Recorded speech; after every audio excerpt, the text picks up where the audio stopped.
여자들이 듣기 싫어하는 이야기 세 가지가 있습니다. 3위는 축구 얘기라고 그러고요. 2위는 군대 이야기, 또 1위는 군대에서 축구한 이야기라고 그럽니다. 오늘은 군대 이야기입니다. 좀 더 구체적으로 말씀드리면 군사 이야기죠. 그리스도의 병사 이야기입니다. 바울은 사랑하는 제자 디모데에게 너는 그리스도 예수의 좋은 병사로 나와 함께 고난을 받으라 라고 권면합니다. 예전에는 그에게 선한 싸움을 싸우라고 권면을 했죠. 또 빌레몬에게 편지하면서 바울은 자매 아비아와 우리와 함께 병사된 아키포에게 편지하노라 라고 했습니다.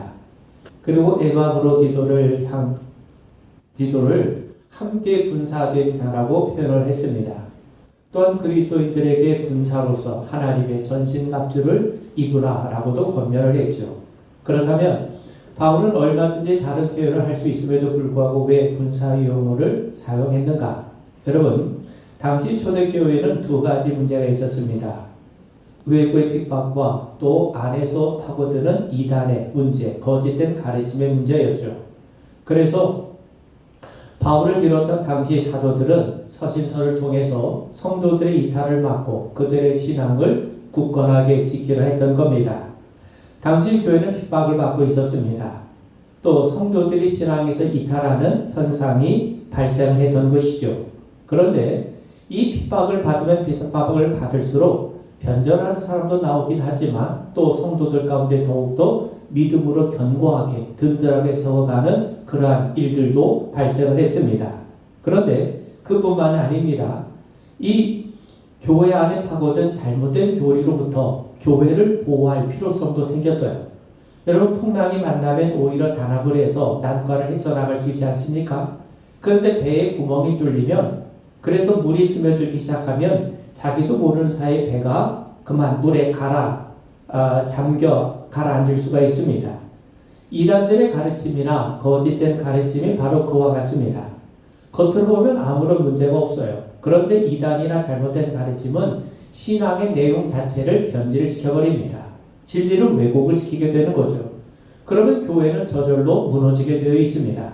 그래서 하나님은 사도들 통해서 서신서를 쓰게 하셔서 교회와 성도들을 보호하시고 지키게 하셨던 겁니다. 여러분, 오늘도 마찬가지입니다. 아담 이후 사단은 끊임없이 우리를 미혹해오고 있습니다. 사단이 누굽니까? 사단은 거짓 사비요 속이는 영입니다. 그래서 우리가 진리로 무장하지 않으면 사단의 유혹으로부터 자기를 지켜낼 수가 없습니다. 그렇기 때문에 바울은 그리스도의 그 병사로서의 정체성을 분명하게 확립할 것을 우리에게 당부하고 있는 겁니다. 여러분, 바울은 수많은 고난과 핍박을 받았습니다. 거짓된 교리를 가르치는 자들과도 아주 치열한 논쟁을 벌이기도 했어요. 그때마다 그리스도의 군사로서 무장되지 않았더라면 믿음을 지키지 못하고 넘어졌을 겁니다. 여러분, 선비 같은 고상함을 가지고는요, 전쟁터에서 살아남을 수가 없죠. 그러므로 영적인 고결함을 추구한 것만으로는 우리가 영적인 전쟁에서 살아남을 수가 없는 겁니다. 여러분, 그때나 지금이나 우리 그리스도인이 사는 곳은 치열한 영적인 전쟁터와 같습니다. 그래서 워런 위어스비 목사님은 기독교인의 삶은 놀이터가 아니라 전쟁터라고 우리에게 가르쳐 줍니다. 물론 전쟁터에서도 우리는 쉴 때가 있어요. 소강 상태에 머물 때가 있고 또 휴전 상태에 이를 때가 있습니다. 그럼에도 긴장을 늦춰서는 안 됩니다. 그렇기 때문에 우리 역시 믿음의 선한 싸움에서 우리가 넘어지지 않고 믿음을 지켜내려면 그리스도 예수의 좋은 병사로 거듭나야 마땅한 것입니다. 저는 오늘 본문을 중심으로 세 가지를 여러분들과 함께 나누고자 합니다. 여러분, 1절을 보시면 내 아들아 그러므로 너는 그리스도 예수 안에 있는 은혜 가운데에서 강하고 라고 말씀을 해요. 바울은 디모데가 그리스도 예수 안에 있는 은혜 안에서 강해질 것을 당부하고 있습니다. 여러분, 좋은 병사는 어떤 사람이 좋은 병사냐? 그리스도 은혜 안에 있는 사람이에요. 하나님의 은혜 안에 있는 것이 좋은 병사, 강한 군사가 되는 길입니다. 쉽게 말씀을 드리면 하나님이 우리와 함께 하실 때 우리는 강한 군사, 좋은 군사가 되어가는 겁니다. 영국의 변증학자 C.S. 루이스는 말하기를 우리는 알과 같은 존재들이다. 그냥 무한정 평범한 보통의 알로 머물러 있을 수는 없다. 알은 부화되거나 썩거나 둘 중에 하나가 되어야 한다고 우리에게 말해주고 있습니다. 여러분, 알을 그대로 내버려 두면 썩어버리죠. 반면 어미가 그 알을 품고 부화를 하면 새끼가 됩니다. 우리도 마찬가지죠. 우리가 어떻게 좋은 병사가 될 수 있습니까? 어떻게 강한 군사가 되는 겁니까? 비결은 단 하나입니다. 머물러 있으면 되는 겁니다. 예수님의 그 비유 가운데에서도 가지가 줄기에 머물러 있을 때 좋은 열매가 맺는 것처럼 우리가 그리스도 예수 안에 있을 때, 달리 말하면 하나님이 우리와 함께 하실 때 우리는 강한 군사가 되는 겁니다. 여러분, 모세가 죽은 다음에 여호수아는 이스라엘의 지도자가 됩니다. 그런데 두려워요. 자신은 모세와 같지 않거든요. 모세처럼 하나님의 특별한 부르심을 받은 것도 아니고 또한 시내산에서 하나님의 율법을 직접 받은 그런 경험도 없습니다. 모세처럼 하나님과 직접 대면해서 대화를 하거나 그분의 영광을 직접 체험한 적도 없어요. 출애굽부터 광야 생활 40년에 이르기까지 모세의 지도를 그야말로 어마무시하지 않았습니까? 그에 비하면 여호수아의 경력은 초라하기 이를 데가 없습니다. 그뿐만이 아닙니다. 그런 카리스마를 가졌던 모세에 대해서도 백성들이 얼마나 불평과 원망을 일삼았습니까? 이제 여호수아는 그런 백성들을 거느리고 요단강을 건너서 가나안 사람들과 전쟁을 치러야 됩니다. 그러니 얼마나 두려웠겠습니까? 바로 그때 하나님께서 이 여호수아에게 말씀해요. 두려움에 사로잡힌 여호수아를 격려하시면서 하나님이 이렇게 말씀합니다.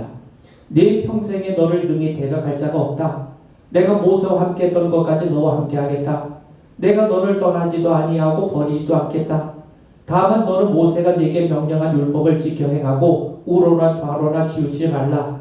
이 율법 책에서 떠나지 말고 밤낮으로 묵상하며 그 기록한 대로 행하라. 그리하면 네가 네 길이 평탄하게 될 것이요 형통하리라. 강하고 담대하라. 두려워하지 말라. 놀라지 말라. 네가 어디로 가든지 네 하나님 여호와가 너와 함께 하느니라. 할렐루야. 여러분, 비결이 무엇입니까? 하나님이 함께 하시는 거죠. 하나님이 동행하시는 거죠. 다른 말로 표현한다면 우리가 하나님의 은혜 안에 머무는 겁니다. 그러면 우리가 하나님 안에 있다고 하는 것의 가장 구체적인 모습이 뭐냐? 그게 바로 하나님의 말씀을 지켜 행하는 겁니다. 그래서 여호수아는요, 하나님의 말씀하신 대로 법궤를 앞세워서 여리고를 돌았어요. 하나님은 아무 말도 하지 말고 법궤를 앞세워서 여리고를 돌라고만 하십니다. 아무리 좋게 생각해도 하나님의 말씀은 상식적으로 납득이 되지 않고 이해가 되지 않습니다. 그런데 여호수아는 그 말씀에 순종하고 그 말씀을 지켜 행했어요. 그래서 일곱째 날 7번 돌 때까지 순종했을 때 난공불락의 요새였던 이 여리고가 무너지지 않았습니까? 여러분, 하나님이 함께 하심이 관건입니다. 하나님이 함께 하실 때, 그들이 하나님의 은혜 안에 거할 때 그들은 강한 군사가 되어서 여리고를 무너뜨렸던 겁니다. 그런데 여러분, 하나님이 함께 하지 않으실 때, 그들이 하나님의 은혜 밖에 있었을 때 그들은요, 작은 아이성 앞에서도 패하지 않았습니까? 그런 의미에서 여러분, 우리가 강한 군사가 되는 비결은 다른 데 있지 않습니다. 하나님의 은혜 안에 머무는 거예요. 여러분, 바울은 인생에서 힘이라고 하는 것은 로마 시민권에서 나온 줄 알았어요. 지식에서 힘이 나온 줄 알았습니다. 자기가 가지고 있는 그 어떤 것에서 힘과 권위가 나온 줄 알았어요. 그런데 그는 하나님 안에 있을 때만이 자기가 진정으로 능력 있는 사람이 된다는 것을 깨달았습니다. 그래서 그는 이렇게 고백을 하죠. 내게 능력 주신 자 안에서 내가 모든 것을 할 수 있노라. 자신의 진정한 가치와 능력은 내가 하나님의 손에 붙잡힐 때만이 가능하다는 것을 그는 발견했던 겁니다. 그런 바울이었기 때문에 영적인 전쟁터에 있는 우리에게 그리스도 예수의 은혜 안에 거하라고 권면할 수가 있었던 겁니다. 그런 의미에서 여러분, 우리가 그리스도 예수의 은혜 안에 머물 때 비로소 우리는 강한 군사로 거듭나게 됨을 믿으시길 바랍니다. 1967년 이집트 대통령 나세르는 시나이 반도의 주둔에 있던 유엔군을 몰아내고 일방적으로 티란 해역을 봉쇄한 다음에 이스라엘의 선박을 통과하는 것을 금지시켰습니다. 이것이 계기가 돼서 두 나라는 다시 전쟁을 맞이하게 됩니다. 그런데 이 전쟁에서 요르단과 시리아가 이집트를 지지하면서 개입하게 되었고, 이스라엘은 단지 6일 만에 아랍의 세 나라를 격파하고 승리를 하게 되죠. 이것이 우리가 잘 아는 그 유명한 6.1 전쟁 아닙니까? 전쟁이 발발하자 이스라엘은 우리는 공개할 수 없는 최신 무기를 가지고 있다고 얘기를 합니다. 우리는 그 무기 때문에 반드시 이 전쟁에서 승리하게 될 거라고 장담을 하게 되었죠. 이에 전 세계 군사 전문가들과 이 미국의 정보 당국자들은 극비리에 그 최신 무기의 실체가 뭔지 그 정체를 밝히기 위해서 나섰지만 그 실체를 밝히지 못했습니다. 전쟁이 끝난 다음에 이스라엘은 승리의 원인을 세 가지를 밝혔는데 공군을 통한 제공권을 장악한 것과 국론이 서로 통일되고 일치된 것과 그리고 마지막 최신 무기가 있었는데 그게 바로 뭐냐면 여호와를 향한 유일신 신앙이었다는 겁니다. 그들이 밝힌 최신 무기는 다름 아니라 하나님을 향한 신앙이었던 거죠. 하나님이 우리와 함께 하신다는 분명한 믿음이 있고 승리의 비결이었다는 겁니다. 여러분, 바울은 우리에게 말씀해요.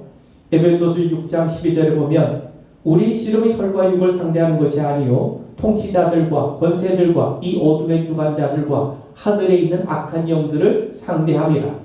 한마디로 우리는 마귀와 싸우는 겁니다. 마귀와 관계를 대적하기 위해서 그리스도 안에서 그 힘의 능력으로 강건해질 것을 우리에게 당부하고 있습니다. 여러분, 마귀와 상대하기 위해서는 주님의 능력으로 우리가 강건해지지 않으면 마귀를 어떻게 우리가 대적할 수 있겠습니까? 여러분, 마귀와 대적하려면 우리는 주님의 능력으로 강건해져야 되는데 그 비결이 뭐냐? 그것이 바로 우리가 주님 안에 거하는 거예요. 우리는 마귀와 멱살 잡고 싸우는 것이 아닙니다. 앞서 말씀드린 것처럼 마귀는 거짓의 아비, 속이는 영 아닙니까? 마귀는 에덴에서 하와에게 선악과를 건네면서 이걸 먹으면 하나님처럼 된다고 아담을 속였어요. 마귀는 보암직하고 먹음직하고 즐겁게 할 만큼 탐스럽게 보인 선악과를 사용해서 아담과 하와를 넘어뜨렸던 겁니다.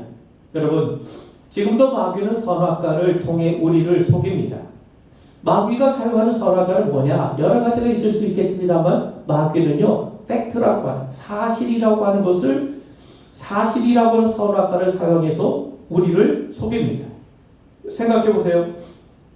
마귀는 하나님께서 선악과를 먹지 말라는 사실을 아담과 하와에게 들이댑니다. 선악과는 사실이에요. 허상이 아닙니다. 그런데 마귀는 선악과는 사실을 바탕으로 이거를 먹으면 하나님처럼 된다고 우리를 속여요. 하나님처럼 된다는 말은 거짓이죠. 거짓을 이기는 것은 진리 아닙니까? 예수님은 말씀하시기를 하나님의 말씀이 곧 진리라고 말씀하세요. 주님께서 말씀하시기를 내가 곧 길이요 진리요 생명이라고 하십니다. 그러므로 아담과 하와는요, 이 선악과를 먹으면 하나님처럼 된다고 이렇게 나왔을 때 이 선악과를 먹으면 죽는다는 하나님의 진리로 마귀를 이겼어야 옳았다고 생각해 보세요. 거짓을 이기는 건 진리입니다. 사람이 태어나고 늙고 병들어 죽는 것은 사실이죠. 그런데 하나님은 그리스도 예수를 통해서 우리에게 영원한 생명을 주셨어요. 이건 진리입니다. 죽는다는 사실 앞에 인간은 절망할 수밖에 없어요. 그 절망하는 우리 인간에게 하나님께서 그리스도 예수를 통해 우리에게 영원한 생명을 주셨다고 하는 이 진리로 그 거짓을 이기게 해야 되는 겁니다. 하나님을 떠난 인간들이 죄와 사망에 사로잡혀 있다는 것은 사실이에요. 그런데 하나님은 그리스도 예수의 십자가를 통해 죄를 용서해 주셨고 우리를 의롭게 해 주셨어요. 그렇기 때문에 우리는 이 진리를 가지고 그 사실을 이겨내야 되는 겁니다. 여러분, 우리가 세상을 살아갈 때 먹을 것 필요하고 입을 것 마실 것 필요한 것은 사실입니다. 그런데 우리 주님은 우리에게 약속하시기를 너희들 먼저 그의 나라와 그 일을 구하라. 그러면 이 모든 것을 덤으로 너희들에게 주시겠다. 여러분, 이건 진리입니다. 그런 의미에서 여러분, 우리는 사실을 진리로 이겨나가야 되는 겁니다. 여러분, 사람의 몸은 길들여진 대로 움직여요. 우리의 마음도 마찬가지입니다. 성령님이 다스리는 몸으로, 마음으로, 생각으로 움직여야 됩니다. 코리 델봄이라고 하는 여사가 피난처라고 하는 책에서 그는 우리에게 이렇게 질문합니다. 기도가 여러분의 예비 타이어입니까? 아니면 여러분의 핸들입니까? 여러분, 예비 타이어가 뭡니까? 트렁크에 두었다가 타이어가 펑크 났을 때 교체하는 것 아닙니까? 그런데 타이어가 문제 없을 때에는요, 예비 타이어를 쓸 일이 없어요. 그런데 핸들은 운전할 때 언제나 우리가 붙들고 있어야 되는 겁니다. 그렇습니다. 그런 의미에서 고리된범 여사는요, 기도가 인생에 문제가 생길 때마다 사용하는 예비 타이어가 아니라 매 순간 붙들어야 될 핸들이라고 우리에게 가르쳐 주는 겁니다. 핸들이 뭐예요? 차의 방향을 결정하는 것 아닙니까? 그런 차원에서 하나님은 우리의 예비 타이어가 아니라 우리가 꼭 어려운 일이 생길 때만 필요하신 분이 아니라 그분은 우리의 핸들과 같이 늘 우리와 함께 하신 분이심을 믿으셔야 되는 거예요.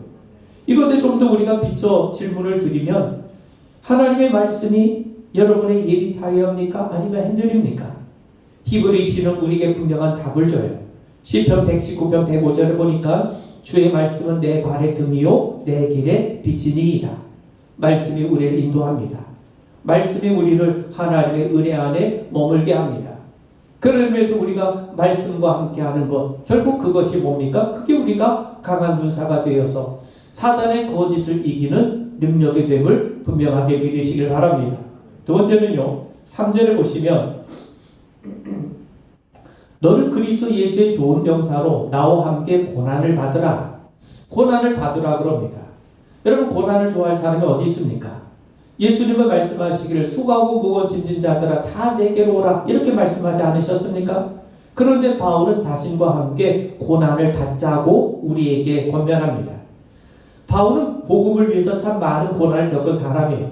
감옥에도 갇혔죠. 매도 맞았죠. 태장으로도 맞았습니다. 돌로도 맞았습니다. 사람으로부터 생명의 위협도 받았습니다.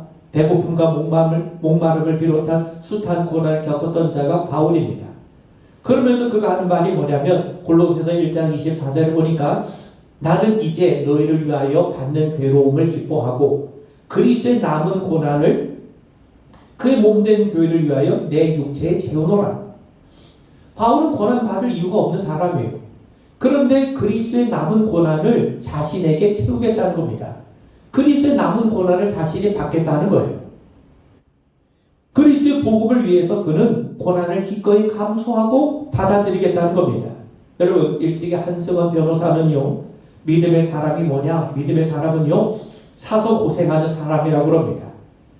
예수 아니면 겪지 않아도 될 고난, 복음 아니면 겪지 않아도 될 고난을 기꺼이 마다하지 않고 받아들이는 사람, 이 사람이 그리스도인이라는 거죠. 바울은 말씀합니다. 갈라디아서 6장 17절에 보니까 누구든지 나를 괴롭게 하지 말라. 내가 내 몸에 예수의 흔적을 지니고 있노라. 여러분, 자기에게는 예수님 때문에 당한 고난의 흔적이 있다는 거예요.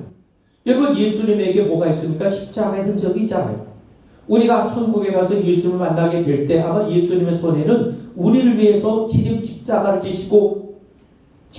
지셨던 이 못자국이 손에 남아있을 겁니다.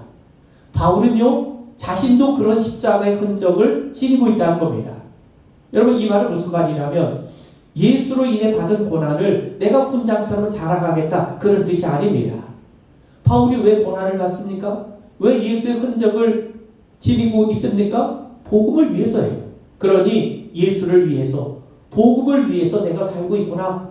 그리고 예수를 위해서 살고 복음을 위해서 살면 고난이 찾아올 수 있구나. 그걸 마다하지 않겠다고 하는, 즉 자신이 예수를 위해서 살고 있다는 사실을 잊지 않고 가슴에 새기며 살겠다고 하는 다짐인 것이죠. 여러분, 그리스도의 군사로서 고난을 받으라고 했을 때 우리는 두 가지를 생각해 볼 수가 있습니다. 고난은 우리가 더욱 강한 군사가 되는 일에 유익을 줍니다. 세상에 고난 없이 사는 사람은 없어요. 성도들도 예외는 아닙니다. 그렇다고 하나님이 우리가 고난 가운데 허덕이며 사는 것을 기뻐하십니까? 그렇지 않습니다. 예레미야가 3장 33절에 보면 주께서 인생으로 고생하게 하시며 근심하게 하시면 본심이 아니라고 분명히 말씀하세요. 그렇다면 왜 고난이 우리에게 임하는가? 왜 하나님께서 고난을 통해서 우리를 연단하시는가? 히브리서는요, 시편 119편 67절 71절에서 이렇게 말씀합니다. 고난당하기 전에는 내가 그릇 행하였더니 이제는 주의 말씀을 지키나이다. 고난당한 것이 내게 유익이라. 이로 말미암아 내가 주의 율례들을 배우게 되었나이다. 하나님은 때로 고난을 통해서 우리를 부르세요. 고난을 통해서 하나님을 알게 하십니다. 배우게 하십니다. 하나님께로 돌아오라고 말씀하세요. 여러분, 우리가 감기에 들면 몸에 이상이 생겼다는 신호 아닙니까? 그럴 때는요, 하던 일을 멈추고 쉬어야 됩니다. 마찬가지로 고난은요, 우리 삶을 성찰하고 하나님께로 돌아오라고 하는 신호예요. 하나님이 말씀하셔도 제대로 듣지 못하니까 하나님은 고난이라고 하는 방법을 통해서 우리에게 말씀을 하시는 거예요. 여러분, 고난 가운데서 우리가 하나님을 찾지 못하면 고난은 정말 고난으로 끝납니다. 그런데 우리가 고난을 통해서 하나님을 찾을 수 있고 그분을 만날 수 있다면 고난은 우리에게 비교할 수 없는 유익이 됩니다. 여러분, 인간은 고난을 겪어야 비로소 하나님을 찾는 존재입니다. 고난이 즐거운 건 아니지만, 다 이해될 수 있는 것은 아니지만 우리는 고난을 통해서 하나님 앞으로 나아갈 수 있어요. 하나님을 찾을 수 있어요. 특히 성도들은 고난이라고 하는 이 연단을 통해 더욱더 하나님을 의지하는 믿음, 더욱더 은혜를 사모하는 믿음으로 우리의 믿음을 배양시켜 나갈 수가 있다는 겁니다. 여러분, 아프리카 어느 곳에서는요, 강의 물결이 얼마나 센지 이 강을 건너려면 아주 무거운 돌을 집어들고 건넌다고 그래요. 돌을, 여러분, 그냥 물센 강물을 건너는 것도 힘드는데 무거운 돌까지 들고 가기란 여간 힘겹고 고통스러운 일은 아니지만 그렇게 하지 않으면 그 강한 물살에 떠내려가 죽을 수밖에 없기 때문이라는 겁니다. 그 무거운 돌 때문에 내가 그 물살에 떠밀려 내려가지 않게 되는 거죠. 하나님은 고난을 통해 오히려 우리를 살리실 때가 있어요. 하나님을 찾게 하시고 그분으로 인해서 살게 하시는 거예요. 그리고 또 한 가지는요, 고난은 장차 놀라운 하나님의 영광을 바라보게 합니다. 바울은 로마서 8장 17절 18절에서 이렇게 말씀해요. 자녀이면 또한 상속자 곧 하나님의 상속자요 그리스도와 함께한 상속자니 우리가 그와 함께 영광을 받기 위하여 고난도 받아야 할 것이니라. 생각하건대 현재의 고난은 장차 우리에게 나타날 영광과 비교할 수 없도다. 여러분, 고난은요, 단지 우리를 더욱더 강한 군사로 자라나게 하는데 유익이 되는 것만 의미하지 않습니다. 그보다 더 심오한 의미를 가지고 있어요. 바울은 우리가 하나님의 자녀요, 하나님의 상속자라고 말씀합니다. 우리 장차 그리스도와 함께 하나님 나라의 영광을 누리게 될 겁니다. 그러기 위해서 고난을 받아야 한다고 하는데, 그런데 하나님의 영광을 위해서 받는 고난을 현재의 고난이라고 얘기를 해요. 그리고 그 고난은 장차 우리가 누리게 될 하나님의 영광과는 비교할 수 없다고 바울은 우리에게 말씀합니다. 그렇다면 바울이 말한 현재의 고난이라는 게 뭐냐? 그게 바로 뭐냐면 우리 믿음의 삶, 성도들의 삶을 말합니다. 현재 우리가 살고 있는 성도들의 삶이 현재의 고난이에요. 그렇다면 왜 성도들의 삶을 고난이라고 얘기를 하는가? 바울은 말씀합니다. 여러분, 우리 믿음의 성도들은요, 그리스도 예수를 통해 하나님의 자녀가 된 사람이고 하나님의 후사가 된 사람들이에요. 하나님의 나라의 영광은 비록 우리에게 아직 임하지는 않았지만 우리에게 이미 약속이 되어 있어요. 하나님은 구원을 완성하셨어요. 그리고 하나님 나라의 거룩한 잔치에 우리를 초대하십니다. 그런데 하나님의 나라는, 천국의 삶은 이미 완성하셨지만 아직 우리가 하나님 그 나라에 이른 것은, 그 하나님 보좌 앞에 이른 것은 아니지 않습니까? 우리가 의인이라고 칭함을 받았지만 아직 우리가 영화로운 자리에 이른 것은 아닙니다. 하나님은 다 완성하셨는데 아직 때가 이르지 않아서 우리가 아직 그 영광을 누리지 못하고 있어요. 그것이 바로 뭐냐? 그게 바로 현재의 고난이에요. 하나님의 입장에서 보면 우리 성도들이 지금 고난받는 것으로 하나님이 뭐 하시는 겁니까? 인정해주고 계시는 거예요. 쉽게 얘기하면, 여러분, 매장 앞에 사람들이 줄을 서 있어요. 이 사람들은 이미 그 물건을 사기로 예약을 했고, 그래서 이제 물건을 받아야 됩니다. 근데 아직 시간이 되지 않아서 아직 문이 열리지 않아요. 그 문은 10시에 여는데 사람들은 하루 전에 와서 기다리기도 하고 또 이른 새벽부터 나와서 기다립니다. 근데 주인은 빨리 문을 열고 물건을 주고 싶은데 아직 시간이 되지 않았기 때문에 문을 열 수가 없는 거예요. 그러니 주인의 입장에서 이 사람들을 위해서 물건은 다 준비가 됐는데, 선물은 다 준비가 됐는데 그걸 위해서 기다리고 있는 이들의 모습이 주인의 입장에서 보면 고난인 거예요. 왜? 아직 시간이 되지 않아서 그 물건을 가지고 마음껏 누려야 되는데 아직 시간이 되지 않아서 누리지 못하는 그 모습을 보고 고난으로 인정해 주는 거예요. 하나님의 입장에서 보면 그런 의미에서 하나님이 이미 천국을 완성하시고 우리를 위해 예비해 놓으셨는데 아직 우리가 거기에 참여하지 못하고 있지 않습니까? 아직 우리의 삶이 남아있기 때문에 참여하지 못하는 이 모습을 보시고 우리 성도들의 삶을 하나님의 입장에서 고난으로 안타깝게 여기시는 겁니다. 여러분, 그렇다면 바울은 왜 나와 함께 고난을 받으라고 했습니까? 승리한 군사는 명예와 상급을 받아요. 이미 그리스도께서 승리하셨어요.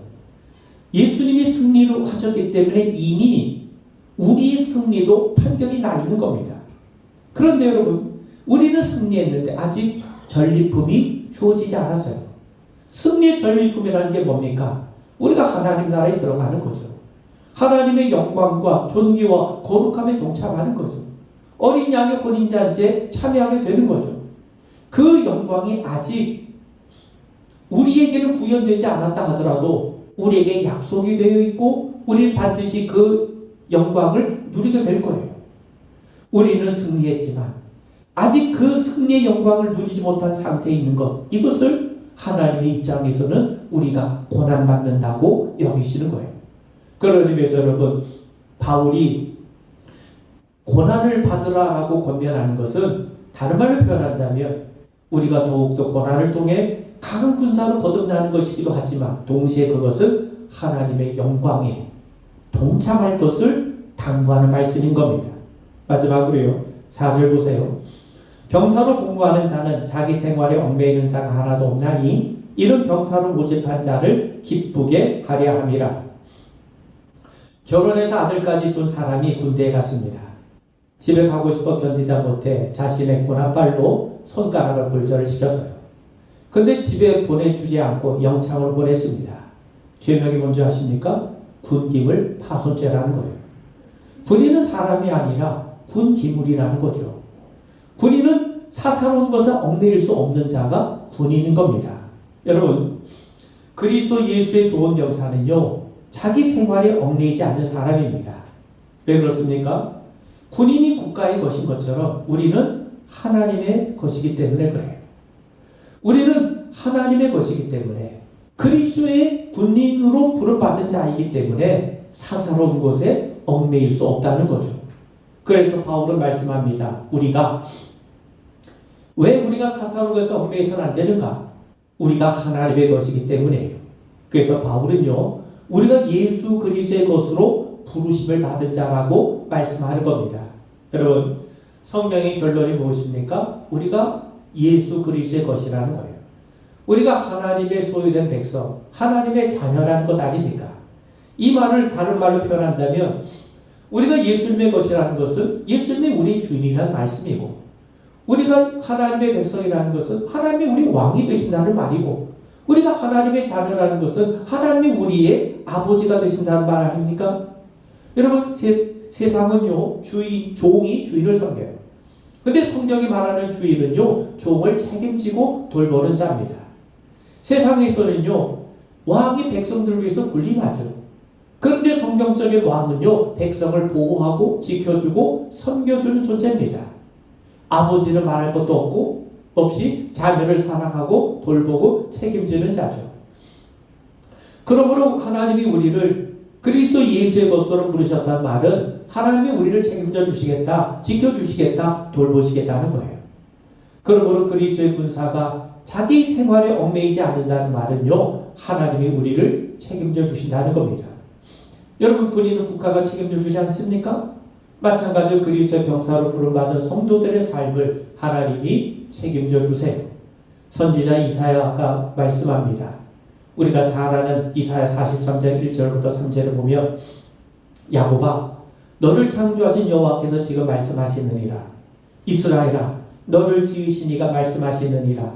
너는 두려워하지 말라. 내가 너를 구속하였고 내가 너를 지명하여 불렀나니 너는 내 것이라. 내가 물 가운데로 지날 때 내가 너와 함께 할 것이라.